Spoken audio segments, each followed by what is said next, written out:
Saya mengajak kita untuk tundukkan kepala, kita satu dalam doa. Kita bermohon kepada Tuhan agar supaya Roh Kudus menuntun dan memberikan pencerahan bagi kita melalui firman Tuhan yang kita akan dengarkan bersama-sama. Kita berdoa. Kami sangat bersyukur kepadamu ya Tuhan. Kembali pada saat ini kami ada di hadapan-Mu. Ini semuanya karena kasih karunia Tuhan. Kami masih di dalam konteks pelayanan live streaming, dan kami percaya bahwa esensi ibadah tidak berkurang, tetapi kami justru semakin lebih meningkatkan kualitas rohani kami di dalam pelayanan ibadah seperti ini. Ya Tuhan, tepatnya pada hari ini seluruh umat Kristiani di muka bumi ini merayakan satu peristiwa besar yang pernah terjadi tepat pada hari raya Pentakosta lebih dari 2000 tahun yang lalu, ketika janji-Mu Tuhan, Roh Kudus tercurah dan memenuhi seluruh murid-murid Tuhan yang berhimpun di loteng Yerusalem.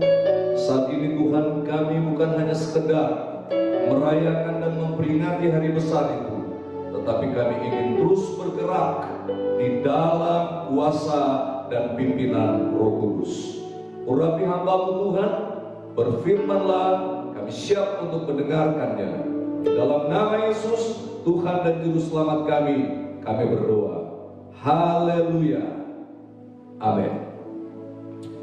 Pada kesempatan ini, saya tidak lupa menyampaikan selamat beribadah dan juga selamat kita memperingati sebuah perayaan besar, yaitu Hari Pencurahan Roh Kudus yang pada lebih 2000 tahun yang lalu terjadi tepat pada hari perayaan Pentakosta. Khotbah saya pagi hari ini berkisar dalam konteks peristiwa lebih dari 2000 tahun yang lalu. Nah, pembacaan firman Tuhan pada pagi hari ini saya ambil dari kitab Kisah Rasul pasal yang kedua, ayat 1 sampai dengan ayat 13 tentang pencurahan Roh Kudus. Firman Tuhan berkata begini: ketika tiba hari Pentakosta, semua orang percaya berkumpul di satu tempat. Tiba-tiba turunlah dari langit suatu bunyi seperti tiupan angin keras yang memenuhi seluruh rumah di mana mereka duduk. Dan tampaklah kepada mereka lidah-lidah seperti nyala api yang bertebaran dan hinggap pada mereka masing-masing. Maka penuhlah mereka dengan Roh Kudus. Lalu mereka mulai berkata-kata dalam bahasa-bahasa lain, seperti yang diberikan oleh Roh itu kepada mereka untuk mengatakannya. Waktu itu di Yerusalem diam orang-orang Yahudi yang saleh dari segala bangsa di bawah kolong langit. Ketika turun bunyi itu, berkerumunlah orang banyak. Mereka bingung karena mereka masing-masing mendengar rasul-rasul itu berkata-kata dalam bahasa mereka sendiri. Mereka semua tercengang-cengang dan heran, lalu berkata, bukankah mereka semua yang berkata-kata itu orang Galilea? Bagaimana mungkin kita masing-masing mendengar mereka berkata-kata dalam bahasa kita sendiri, yaitu bahasa yang kita pakai di negeri asal kita? Kita orang Partia, Media, Elam, penduduk Mesopotamia, Yudea dan Kapadokia, Pontus dan Asia, Frigia, Pamfilia, Mesir dan daerah-daerah Libya yang berdekatan dengan Kirene, pendatang-pendatang dari Roma, baik orang Yahudi maupun penganut agama Yahudi, orang Kreta dan orang Arab. Kita mendengar mereka berkata-kata dalam bahasa kita sendiri tentang perbuatan-perbuatan besar yang dilakukan Allah. Mereka semuanya tercengang-cengang dan sangat termangu-mangu sambil berkata seorang kepada yang lain, apakah artinya ini? Tetapi orang lain menyindir mereka sedang mabuk oleh anggur manis. Sampai di sana pembacaan firman Tuhan. Tentu saja yang berbahagia adalah mereka yang mendengarkan firman Tuhan dan yang melakukannya di dalam kehidupannya sehari-hari. Nah, saudara-saudaraku yang kekasih dalam Tuhan, seperti yang saya katakan tadi, bahwa hari ini adalah hari besar, hari perayaan Pentakosta, di mana pada hari tersebut Roh Kudus dicurahkan di loteng Yerusalem, memenuhi kira-kira 120 murid yang berkumpul di sana. Di dalam kisah para rasul ini kita menemukan bahwa peristiwa yang terjadi di loteng Yerusalem adalah penggenapan firman Tuhan atau nubuat yang diucapkan oleh seorang nabi yang bernama Nabi Yoel. Kira-kira 700-an tahun sebelum Masehi atau 700-an tahun sebelum Kristus.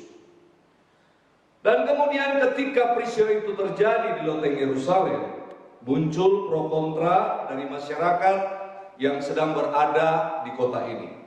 Masyarakat ini adalah datang dari berbagai macam penjuru dunia yang disebut dengan diaspora atau komunitas diaspora atau orang-orang Yahudi yang tersebar ke seluruh pelosok bumi. Oleh karena hari perayaan ini penting, maka mereka datang untuk, katakanlah, berziarah ke Yerusalem untuk memperingati hari besar ini, yaitu hari Pentakosta. Dan kemudian pada saat mereka berkumpul di Yerusalem, peristiwa pencurahan Roh Kudus terjadi. Dan kemudian mereka terbagi dari dua kelompok yang meresponi peristiwa besar ini. Ada kelompok yang takjub, termangu-mangu, tercengang-cengang dengan peristiwa dahsyat yang terjadi ini.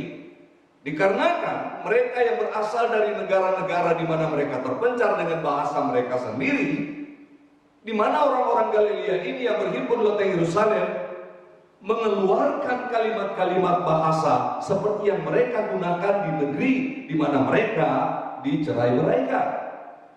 Mereka termangu-mangu, ini bukan sesuatu yang kecil, ini adalah hal yang besar.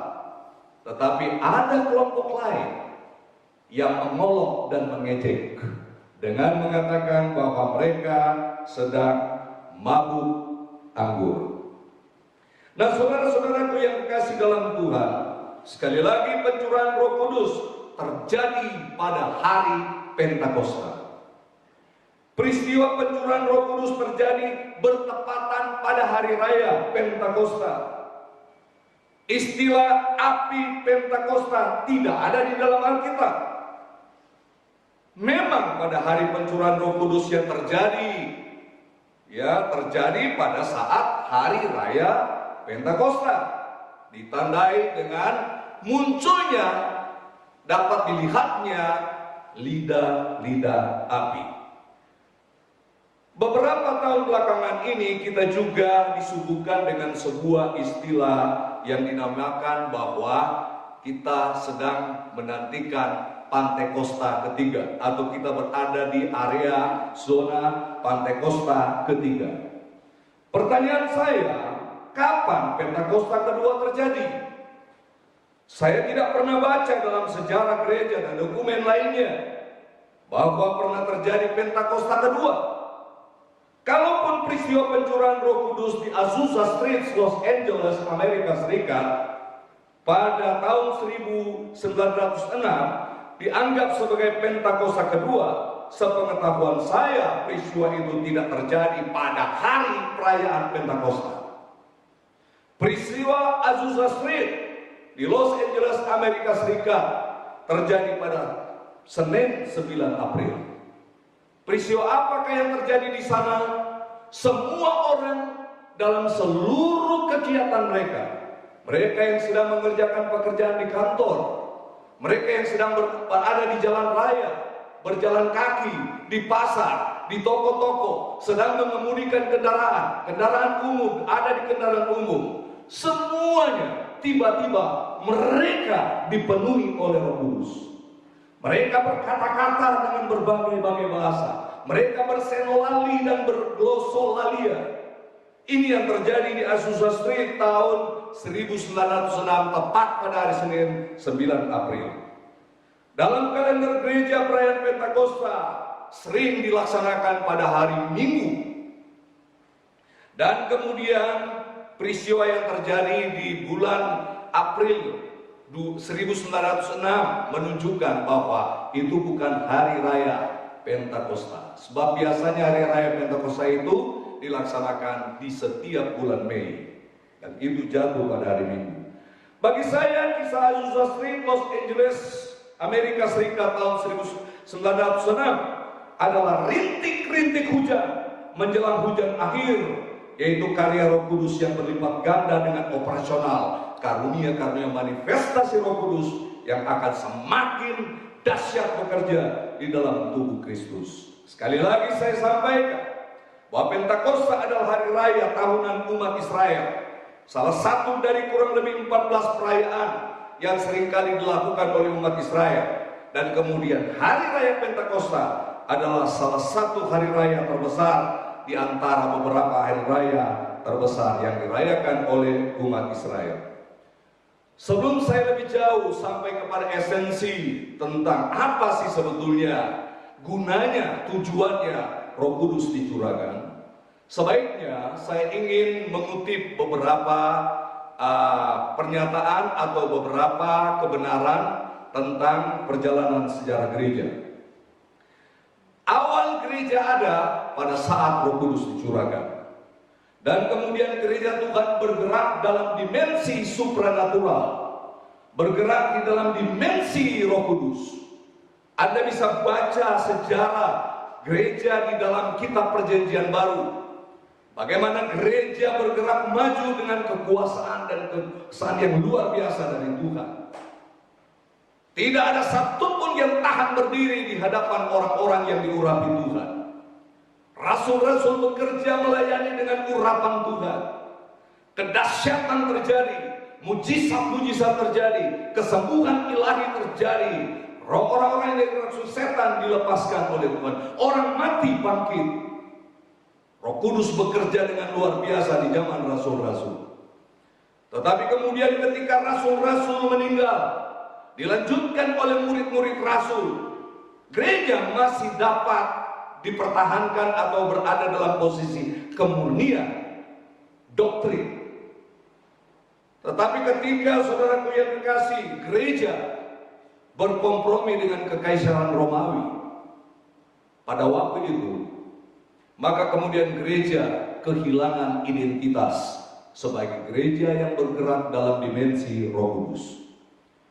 Dan kemudian gereja terjebak kepada politik serta haus untuk berkuasa.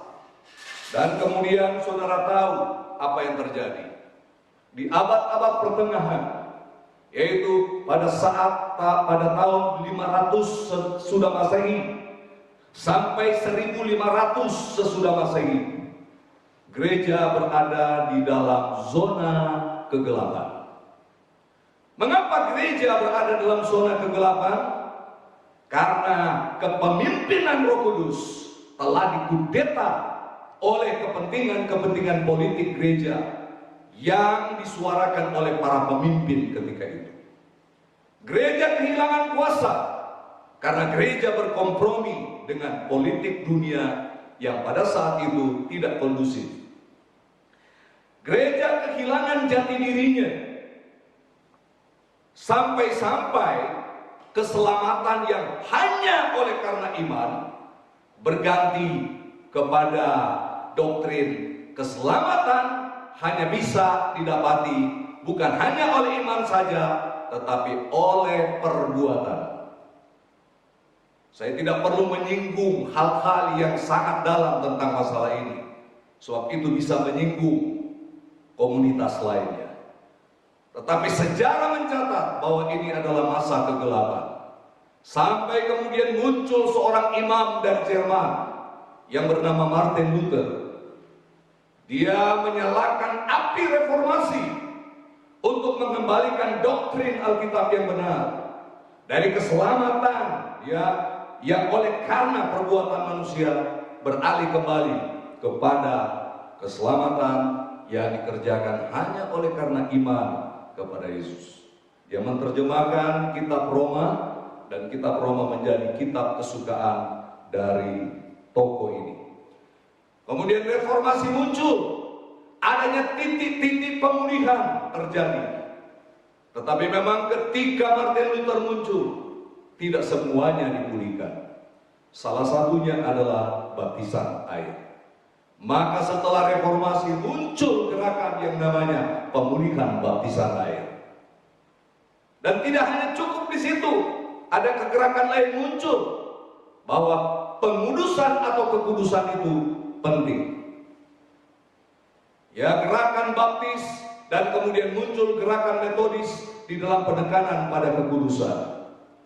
Dan tepatnya pada tahun 1900-an awal, peristiwa yang terjadi di Azusa Street, Los Angeles, Amerika Serikat, tanggal 6 April itu memberikan sebuah gempuran surgawi yang dahsyat untuk mengingatkan kembali gereja Tuhan bahwa Roh Kudus adalah maha penting dalam perjalanan gereja Tuhan.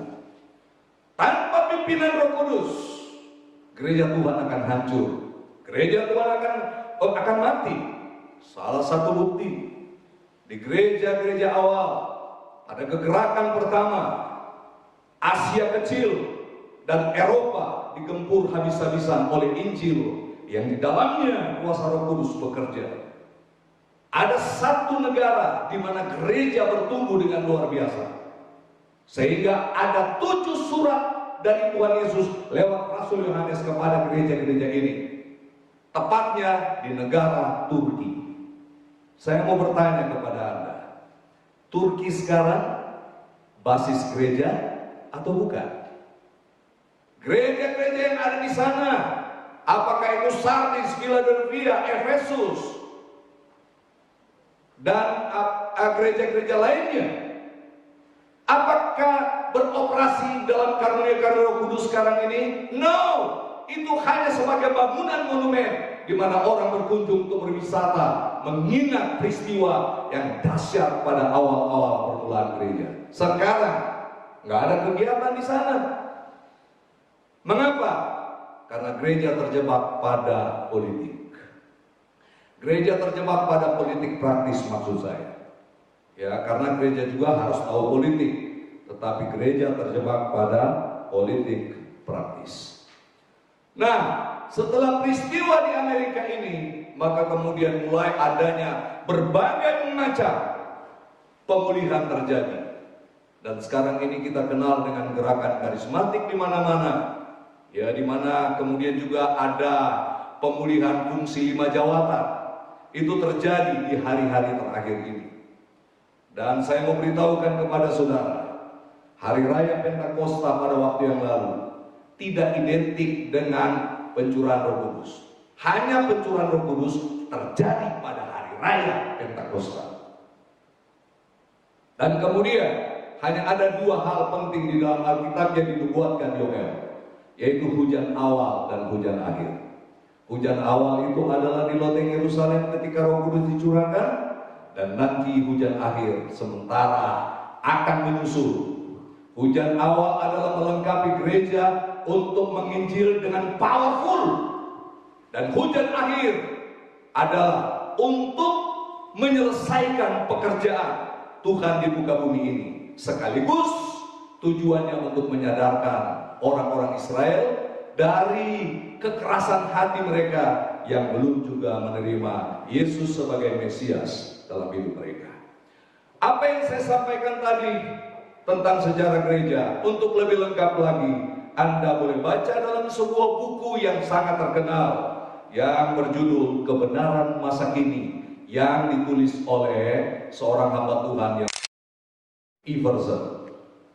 Nah, dalam kitab Yoel pasal 2 tercatat istilah hujan awal dan hujan akhir seperti saya sampaikan tadi, bahwa hujan awal adalah penggenapan firman tentang turunnya Roh Kudus di loteng Yerusalem sebagai awal pemberitaan Injil yang efektif dan dinamis di muka bumi ini. Hujan akhir adalah dan berlipat kali ganda yang didemonstrasikan oleh gereja, oleh orang-orang percaya untuk menyadarkan umat Israel bahwa Mesias itu sudah datang pada waktu itu, disalibkan di atas bukit Golgota dan mati di sana. Nah, kembali kepada di loteng Yerusalem. Petrus menanggapi kelompok pengejek yang mengatakan bahwa komunitas yang sedang berhimpun di loteng Yerusalem itu, oleh karena mereka berkata-kata dengan berbagai macam bahasa, dengan bahasa-bahasa bahwa mereka sedang mabuk anggur. Nah, apa esensinya dalam peristiwa di loteng Yerusalem pada saat hari raya Pentakosta? Pertama adalah kelahiran gereja sebagai penggenapan nubuat Yesus yang tertulis dalam Matius pasal 16 ayat 15 sampai 18. Gereja yang kuat penuh dengan kuasa karena dipenuhi Roh Kudus yang diutus dari surga untuk menyertai orang yang percaya, dan bukan hanya menyertai tapi tinggal di dalam kehidupan kita. Percayalah bahwa kita ini Roh Kudus berdiam dalam diri kita, bukan hanya menyertai kita dan juga akan menuntun perjalanan hidup kita.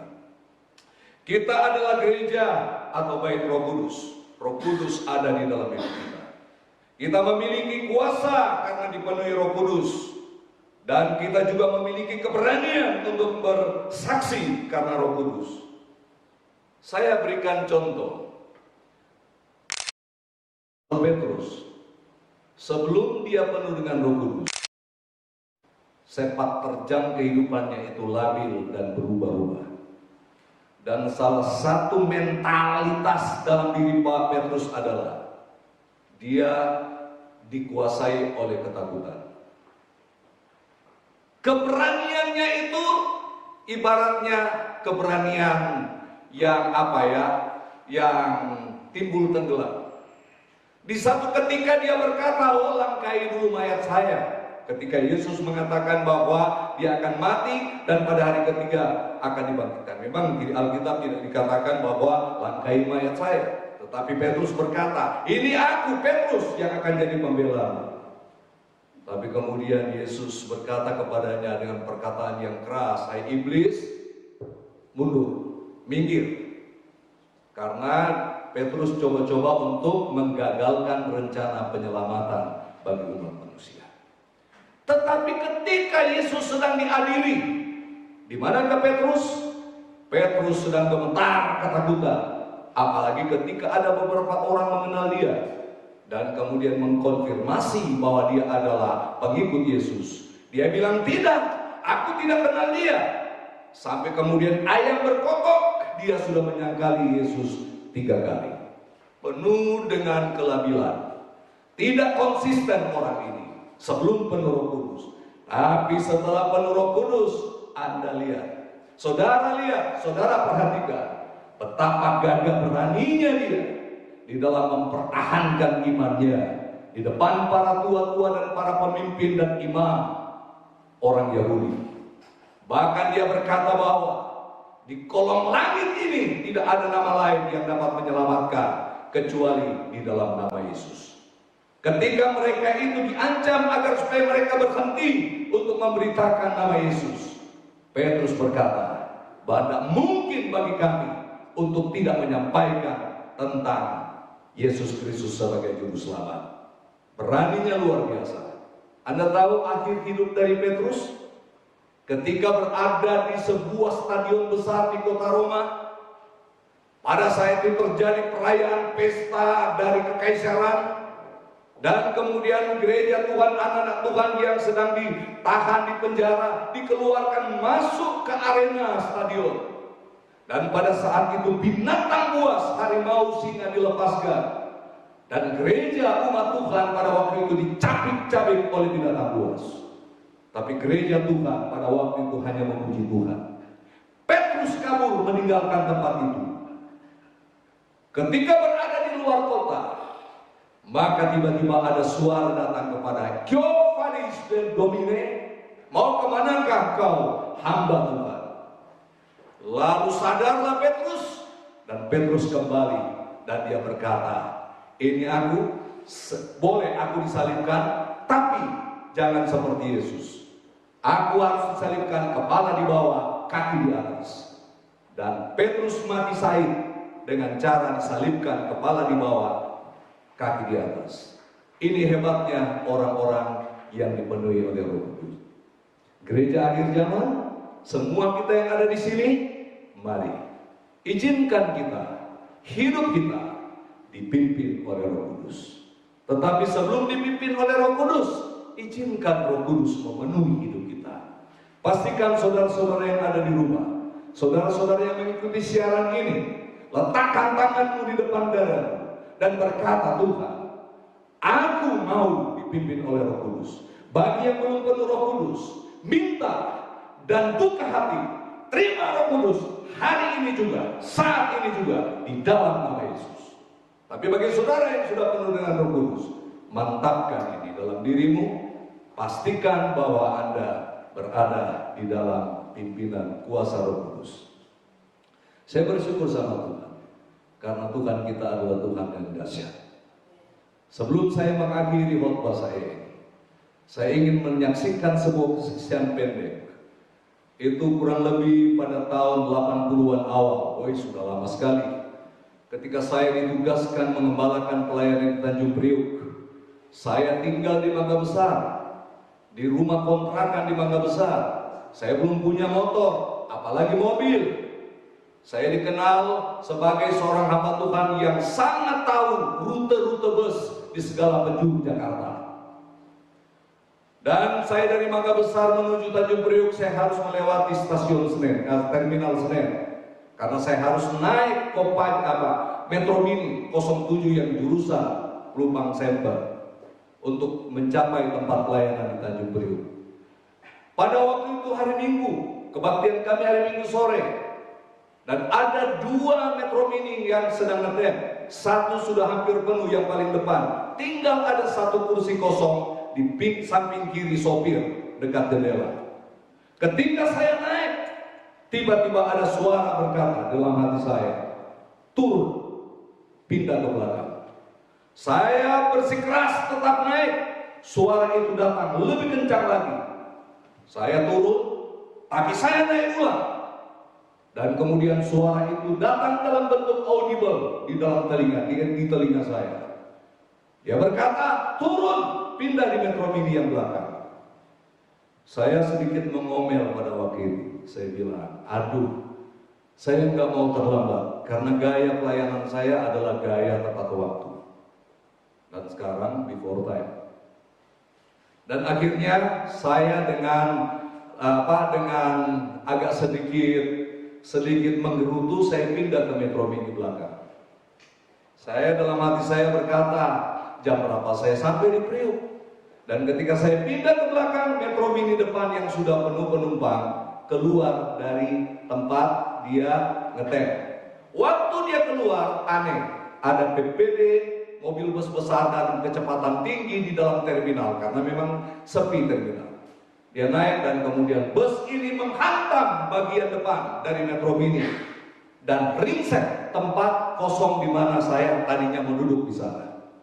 Seandainya saya bandel, mungkin saya mati.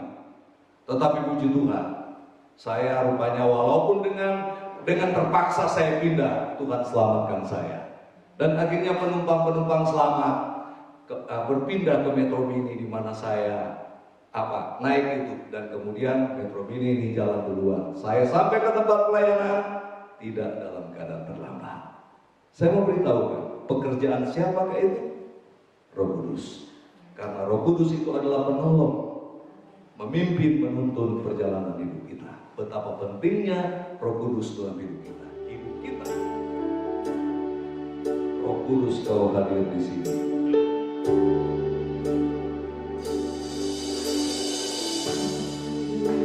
Kau hadir di sini, Roh Kudus mengasihimu.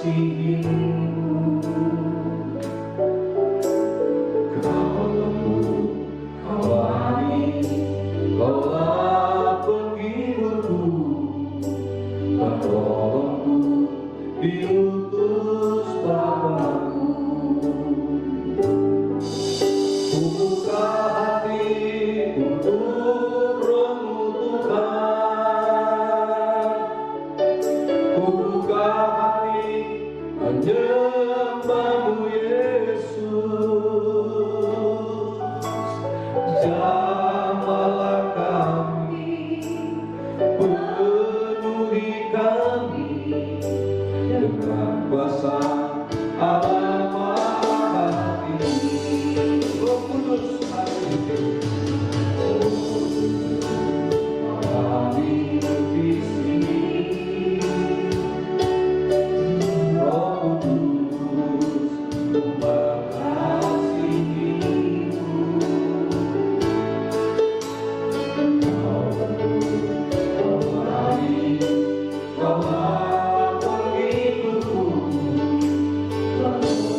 Kami percaya Tuhan, jamahan Tuhan dirasakan, dinikmati oleh anak-anak-Mu yang ada di rumah, sahabat-sahabat yang mengikuti acara ini. Jamahan Tuhan, adakan mereka, Roh Kudus menyertai, Roh Kudus memenuhi mereka, Roh Kudus memimpin perjalanan hidup mereka. Terima kasih Bapa, memberkati seluruh pelayan para hamba-hamba-Mu Tuhan, mainkan musik, WL, dan kru multimedia. Kau memberkati mereka semua, berkat Tuhan yang berkelimpahan mereka alami. Tuhan Kau terus pimpin sekali lagi kehidupan kami, supaya kami semakin cemerlang di hadapan. Kami mengandalkan Tuhan. Zaman sekarang adalah zaman Roh Kudus. Roh Kudus memimpin perjalanan hidup gereja Tuhan. Terpujilah nama-Mu Tuhan kekal selama-lamanya. Saat yang dikasihi Tuhan, arahkan hidupmu kepada Tuhan, terimalah berkat daripadanya. Tuhan memberkati engkau dan melindungi engkau. Tuhan menyinari engkau dengan wajahnya dan memberi engkau kasih karunia. Tuhan menghadapkan wajahnya kepadamu dan memberi engkau damai sejahtera. Terpujilah nama Tuhan kekal selama-lamanya. Di dalam nama Yesus kami berdoa bersyukur kepadamu. Kami akhiri ibadah live streaming ini. Terpujilah nama-Mu. Haleluya. Amin.